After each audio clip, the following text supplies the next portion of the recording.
Welcome to Diary of an Ex-Ho. I'm Cheri Hardman. I'm your ex-ho, and on this podcast, we talk to comedians about their love lives. Today's guest is Lexy Greenwood. So sit back and enjoy the episode, and remember the old saying, always a bridesmaid when you're a hoe. All right. Well, I'm Lexy Greenwood. I'm from Snohomish, Washington. I am straight with a sprinkle of gay tendencies from time to time. And I go by she, her pronouns, and I am single. Okay. Well, it's good to. Have we ever met in person? Not yet, but I hope to someday. No. I've learned not to say nice meeting you because I did a whole podcast with someone. And at the end, I said it was nice to meet you. And then I thought about it later. And I was like, oh, I've worked with her twice. Like I'm an idiot. Oh my So God. I That have sounds like to something I ask. would do. All right. First thing we're going to do is a marry, shag, kill. Okay. And this one's kind of goofy. So let me go get it. Um, I'm excited. well, don't be too excited. That one doesn't have sound. I don't need to share sound. So boom. All right. You can see that, right? Yep. All right. So I always try to orient it to the person. And I looked at your page and I really couldn't get a handle on you, but I saw that you did dog grooming or pet Yeah. grooming. Oh my God, are they going to be dogs? Yes. So Yes. you have to pick marry one. I know shag one, whatever. It's weird, but we can play around with Not it. that weird. So you got to marry one, shag one, kill one. Here's your three dogs. Okay. I would, that looks like a mutt in the middle. And those are usually always the best dogs. So I would marry the one in the middle. Uh-huh. The looks like a Pomsky or just a Pomeranian in a teddy bear cut. On the left, I'm gonna go with, oh, this is harder than I thought. Okay, marry the middle one, number two. I Uh-huh. would I would kill I'd kill the Shih Tzu and I'd fuck the Pomsky. Okay. That's a good call, really. I think number three is like a little too much work. Too much, it's too high maintenance. Yeah. I don't want to have to, yeah, I don't want to marry it and have to groom it forever. Right. Grooming And like requirement. number one, I don't know, those dogs are really cute, but to me, when I see that people out with one, they seem kind of dumb. I don't know if Well, they and are. it's the face it's making made me think I would fuck that one because he looks like a little rascal. That's funny. All right. So when it comes to sex, would you rather watch or be watched? I would say both, but if I had to choose one or the other, it'd be watched. I'm Okay. definitely into that. Okay. That's Sorry, interesting. Dad. Yeah, I hope nobody's dad watches this show. Um, Never know. okay, so are your parents still alive, still together? My parents are still alive. They're not still together. They split up when I was like 18. Okay. Do you feel like they were good relationship role models? No, I do not. Not at all. Not really. Maybe somewhat like the part that was good was they seemed like friends more than anything. But as far as like romance and like the whole like being in love part, like you think married people should be, that wasn't there. I never really saw them like hold hands or kiss or anything like that. I found out much later that my mom only stayed with my dad for mine and my brother's sake. And I was like, thank you so much. Really wish you wouldn't have aired that cross for all those years. It didn't really benefit Right, us. So. right. How do you think the way they did with their relationship, how do you think that's affected you and your relationships? The way they did their relationship, personally, I don't think super impacted my relationships. I just think like individually, my relationships with like my mom and my dad impacted how I have relationships. I struggle with needing a lot of validation And so anyway, like feeling good enough, and like, my dad was and still is pretty conditional with his love. So I am now at the point where I've done like 12 years of therapy. I'm a lot better than I was, um yeah, I definitely have a type, and it's not healthy. It's That's why I'm single currently, because I don't Right. know what I'm doing in the dating world. Yes, I think a lot of people can relate to that. I'm sure. All right, so I'm going to talk to you now about what I call your sexual awakening. Like when you first realize there's something going on in this world that you didn't really know about before, whether it was something that you saw or something that happened to you or just feelings in your body. Can you just tell me a little bit about that? So I had sex honestly most of my life for what I consider to be the wrong reasons now. It was all for validation, attention. I had an issue with like letting another person make me feel pleasure or get me off. If they started to, I would make them stop. I wanted to be like, it was like I just wanted to imitate what I saw in like pornography and just be like the best anybody's ever had, and like, make them like addicted to me. Um, Hmm. but in like the last couple years of my life, I have been able to explore the world of like letting other people get me off and what I actually do like sexually and what makes me feel good. And I have had orgasms with partners, and it's been amazing because in the past, like that would be followed with this like weird, tremendous sense of like guilt and shame that like I could not shake, which was why I wouldn't let anybody do that. Now I don't have that at all. I'm like very much just like in my era of like I'm having fun, I'm enjoying myself and figuring out like exactly what I like. So, Oh, good, good. Sounds like you are on the right track. Um, did you have any celebrity crushes? yeah, I've had celebrity crushes. They're all like so all over the board though. Like my number one celebrity crush is Jason Bateman. I think Oh, I love Jason Bateman so he's much. I so get that. sexy. Yeah, he's so sexy. Another one would be like Shane Gillis, the stand-up comedian. He's just so fun. He makes me laugh so hard that like I want to do belly to belly missionary with him. He has a girlfriend now, so it's not gonna happen, at least till they break up, but he makes jokes about belly to belly missionary, and I'm like, I'm all for it. You can make those pug noises in my ear, Shane. Yeah, those are two very different people. I know. I don't know. My type is weird. It's all like I don't have Okay, a physical type. I've been wanting to ask someone this because I have a Jason Bateman thing too. Although when I watched that, did you watch Smartless on the Road? No. So it's a podcast that's Jason Bateman, um, the guy that plays Jack on Will and Grace, Sean Hayes, Okay. and Will Arnett, and they have a podcast called Smartless. Well, Okay. this is them taking it on the road, and Jason Bateman is very anal kind of and controlling, which is not what I really would like have pictured his person as. So I was wondering if you had seen that and if it affected how you felt about him at all. You should check it out sometime. I should check it out. I that doesn't surprise me though, hearing that. Because like the Mhm, roles he played, I mean, like especially like in Ozark, which is like probably mhm. his sexiest role in my opinion. He's like just so like on top of everything and staying ahead of Yeah, everybody, and yeah. yeah. Interesting. Do you watch porn? Yeah. Okay, do you have a go-to category that you're willing to admit to? I like taboo shit that like I wouldn't necessarily, I don't want to be in that position, but like seeing other people do these taboo things is what's hot to me. I'm Mhm. like, I just like the how degrading, I don't know, not degrading, but just it's just so taboo. That's the best Right. word for it. So yeah, like incest porn is a go-to, like orgies, double penetration, like those really corny ones where they show like people going to the doctor's office and then the doctor starts like fondling them. Like I don't really want my doctor to start Right. fondling me. I feel like I almost had the opportunity to do that with a doctor not even that long ago, and I was like, is this dude trying to fuck me And right now? Like what is happening? I was like so thrown off. So anyway, isn't I that feel like funny? I want that in my life.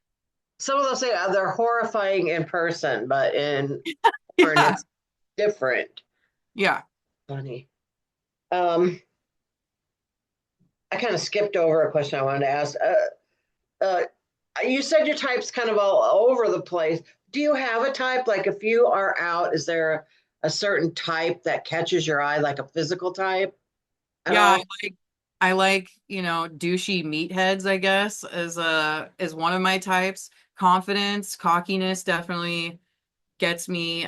But then, you can be a super physically attractive man and then have a shit personality and you'll go from a 10 to a 2, but you could be a 2 looks wise and be funny and you know what I mean, have a great outgoing personality and now all of a sudden you're a 10. So I'm Right, more of a personality person at at the end of the day.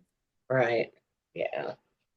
Like my kink, I like feeling like I've slept with plenty of people that were probably like, I don't know, physically or attractiveness wise, maybe like not, they would have thought like I was out of their league. But I get something out of being like, yeah, I'm gonna be like the best you've ever had.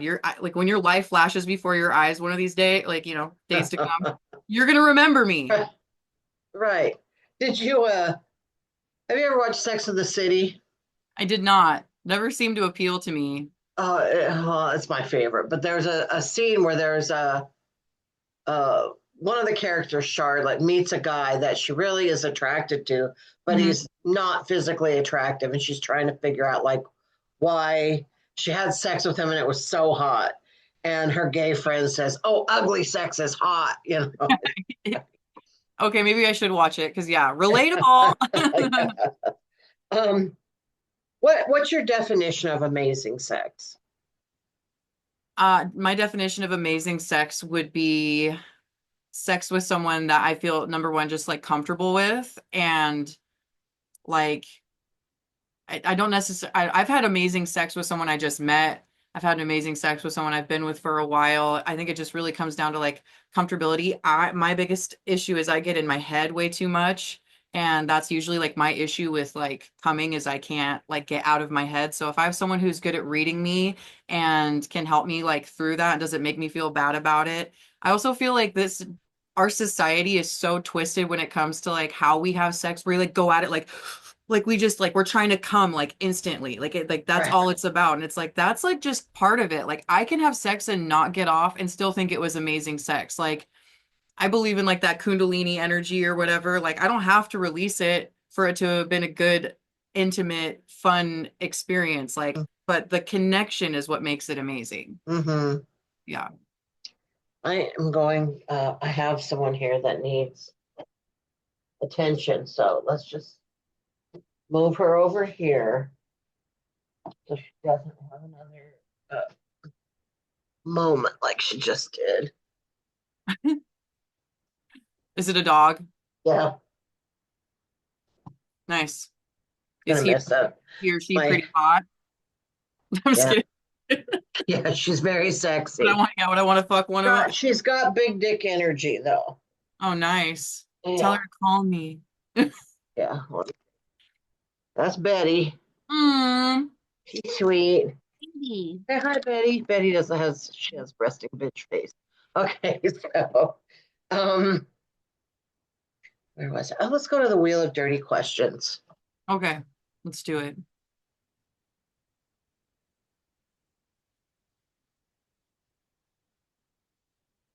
First, we got to get out of that.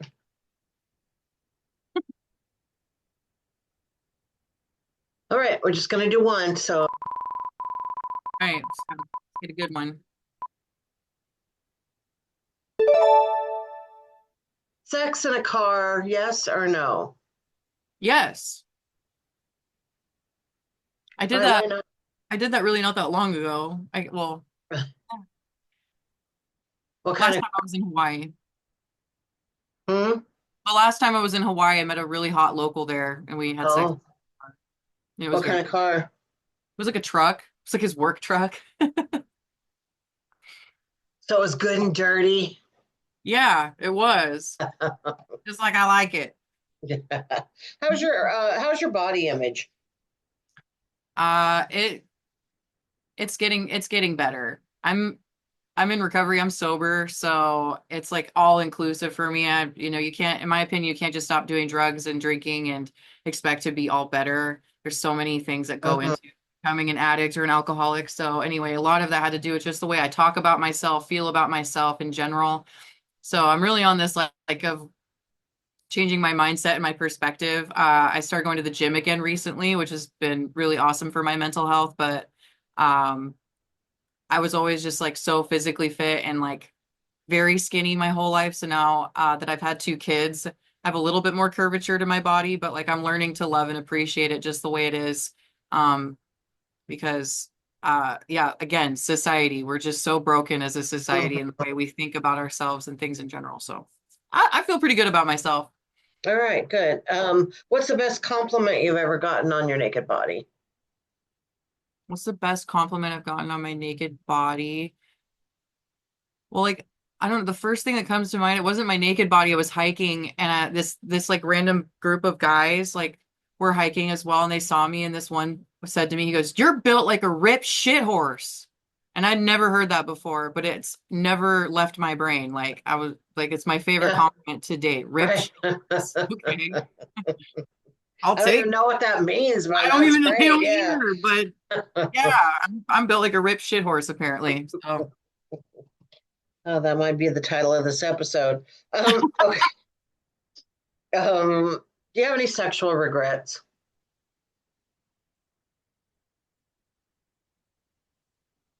I don't like to say I have regrets, but I do. I do. I I guess I would say like I regret how I felt about myself for so long that led me to feeling like I needed to hook up with as many people as I did and like just my sexual inventory when I get there on that step, in Narcotics Anonymous, there's like a sexual inventory we have to do. There's Mm, so many. You're supposed to write out every single person you've ever slept with. I'm gonna be like, dude in the blue hat at that one party, like I don't know the names of a lot of these people. Um, so yeah, I don't think I'm like any better of a person for it, but at the same time, it's like my sexual history is a big reason why I got into stand-up comedy. I used to like feel like I was judged and like I just felt really guilty and shameful about my behaviors in the past. And now I'm kind of like using comedy as a way to shed light on this like lifestyle that I lived and just be like, you know what? I'm owning it now. Like it is what it is. I've done what I've done. You can't change it now. If I can laugh at myself and what I've done and accept it, like other people can too. And also, no one can hurt me with it because I'm already owning it and accepting it about myself. So no one can judge me for something I'm willing to put out there in front of the world to hear about and see. So mm-hmm. I ask the question a lot. This is what I call my friendship test. Have you ever had sex with someone just to make them go home? just to make them go home. Mm-hmm. No, I feel like when I have sex with someone, it does the opposite. They don't ever want to Oh, go home. okay, whatever. Do you have any items left on your sexual bucket list? Yeah, I would say so. Maybe have sex, Like, maybe have sex with someone that I actually love. No, I'm just kidding. That's not someone I actually love and care about. I want to do more like public sex. Like there's like a club near, not really near here, but like down south. There's a club that's like a swingers club that I've always been like kind of intrigued and wanted to check out, but haven't gotten around to yet. And I definitely want to do like a two-guy threesome at some point. I did one a long time ago and it was super fun. So I want to like do that again, but like I have a friend that does adult content, like she makes adult content for a living, and she told me when you get DP'd, it actually like the anal part hurts less. I don't really know how that works, but she definitely intrigued me. I was like, I don't know how that's true, but now I want to try. huh, that's interesting. I've never Right? heard that. I've never done that, so I don't know, but that's interesting. Well, I every now and then I do shows at a sex club or whatever, so maybe I'll have you on the next one, just That would be awesome. for fun. Um, what's your hoe song? Like when you hear it, kind of wakes up your hoe spirit. I was just listening to one earlier. It's called Nasty by Tinashe. It's like, I've been a nasty girl. I've been a nasty girl. Just yeah. And I listened to that on the way to do this podcast and I was like, oh, Yeah. I've been a Cool. nasty girl. What's your Instagram? Oh, that Lexy. Oh, that Lexy, Lexy. Okay. And this episode's coming out this Wednesday. So do you have Okay. anything you want to promote that's coming up? I just got over doing like a bunch of shows this December was crazy. I took a little bit of a step back from doing comedy this month just to take care of some other things I need to do, but no, just keep your ears and eyes peeled for my name and my face at a local comedy club, Lexy Greenwood. Cool. All right. My So, TikTok has that's where I post most of my stand up. So if people want to check out my stand up, okay. go to my Where do you typically work? I Shanghai Room, Tony V's Garage, EI Bar in Everett. What else? One of my favorites is now gone, but yeah, mainly those ones Okay. is where I All go. right. Cool. Now, I didn't promote, I mean, I didn't like prepare you for this properly, but now's the time where you tell me an amusing sex story in whatever, it can be embarrassing, it can be fun, it can be just sexy. Okay. Um, and go ahead whenever you're ready. Okay, one of my favorite sex stories is I was hooking up with this guy. It was just a straight hookup situation. We had a very crazy, like, love-hate relationship where he wanted to date me, I did not. So we fought about that all the time. We'd say we're never seeing each other again, and then I'd come over and we'd fuck each other's brains out, and it would be great sex, like great hate sex. But anyway, one night I'd come over to have sex with him and we were doing it in complete darkness. Like you couldn't see your hand in front of your face. It was so dark. So like I accidentally elbowed him in the face at one point and like hurt his nose. And then in another time, like I kind of grazed his dick wick with my teeth, which I felt bad about. And I'm like thinking to myself as I'm like having sex with him, I was like, I'm gonna finish with this. Like, I'm gonna do some kind of grand finale type thing, really like make up for all these injuries I've caused him. So like we're having sex, I jump off and I went to have him like finish in my mouth. And then I wanted to like show him his load in my mouth, but it was so dark in there that I had to go turn the lights on. So I'm holding it in my mouth and I turn on the lights. And then because it'd been dark for so long, he covered his eyes and he's like, wow, like, why did you do that? And I'm just sitting there with it in my mouth going, look at me, look at me. And he opens his eyes like this. And I'm like, "Ah." And I just swallowed and he's just going like, what the fuck is wrong with you? So yeah, that's my story. That's funny. I like that. All right. Well, it was good talking with you. I look forward to working with you at some point in the future. Thanks, Cheri. We're done already. So just go enjoy the rest of your day. Thanks, Cheri. You too. I'll All see you right. around. All right. Bye bye. Bye. As soon as I figure out, there we go. There we go.